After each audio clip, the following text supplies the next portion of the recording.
letting a Jonah go. Let the Jonah go. I always used to struggle with that. I used to struggle with letting go of people because, especially when someone is incredible, you don't want to let go of them because you're thinking, I'm even lucky that this person is, say, friends with me, or that this person wants to do this with me, until I looked at this other side of the Jonah story. The book of Jonah, chapter 1. Now the word of the Lord came unto Jonah the son of Amittai, saying, Arise, go to Nineveh, that great city, and cry against it, for their wickedness is come up before me. But Jonah rose up to flee unto Tarshish from the presence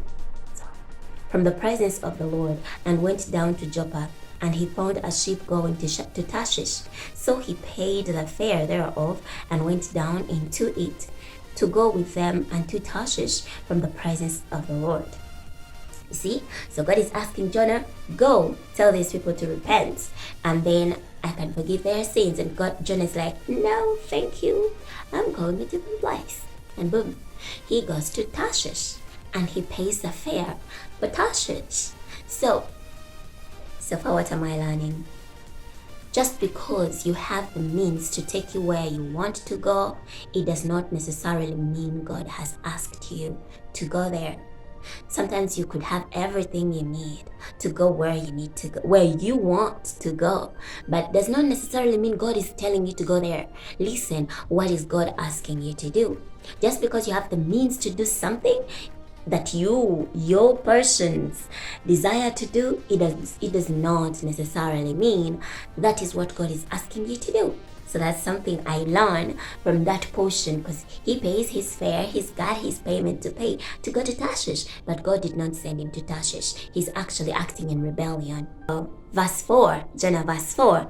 But the Lord sent out a great wind into the sea, and there was a mighty tempest in the sea, so that the ship was like to be broken. Then the mariners were afraid, and cried every man unto his God, and cast forth the wares that were in the ship into the sea, to lighten it off them.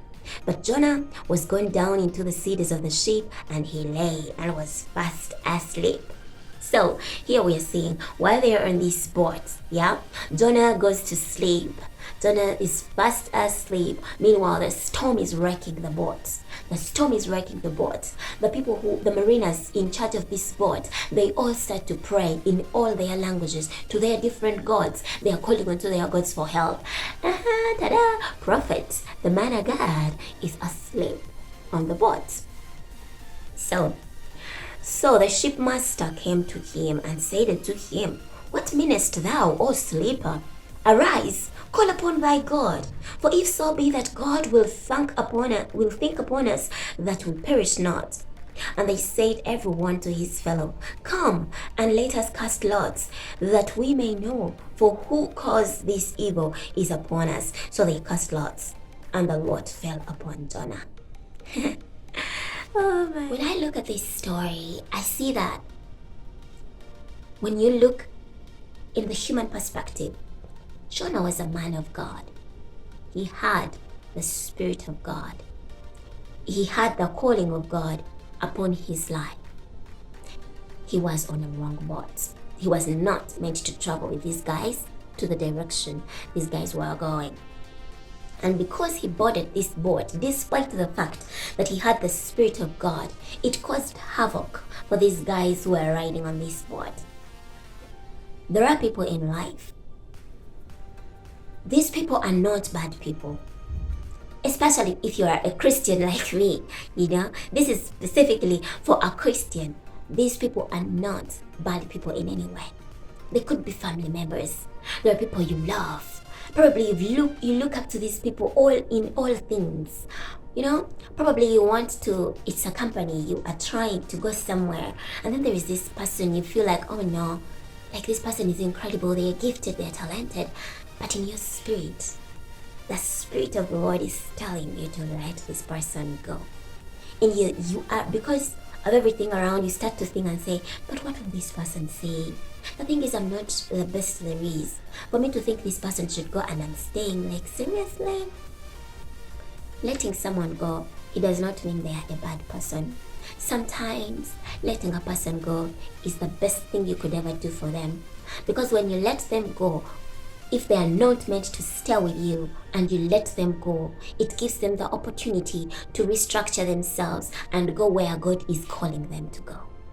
But when you keep a hold of them longer than you should, you cause more trouble for the person that you're keeping. So if you have this person in your life, it could actually be a relationship, you know? It could be a business partner, it could be, I don't know. And you just have to let them go. But then you're worried that how will it look? I'm gonna break their heart.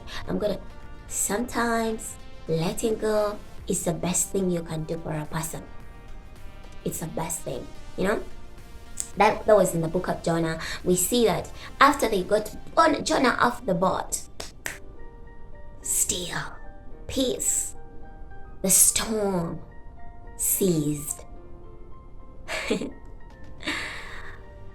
Sometimes if you are, not sometimes actually, I think here the important thing is knowing for sure what the Lord is telling you. If the Lord is telling you to cut off some things from your life, let these things go. If the Lord is asking you to let the person go, let the person go.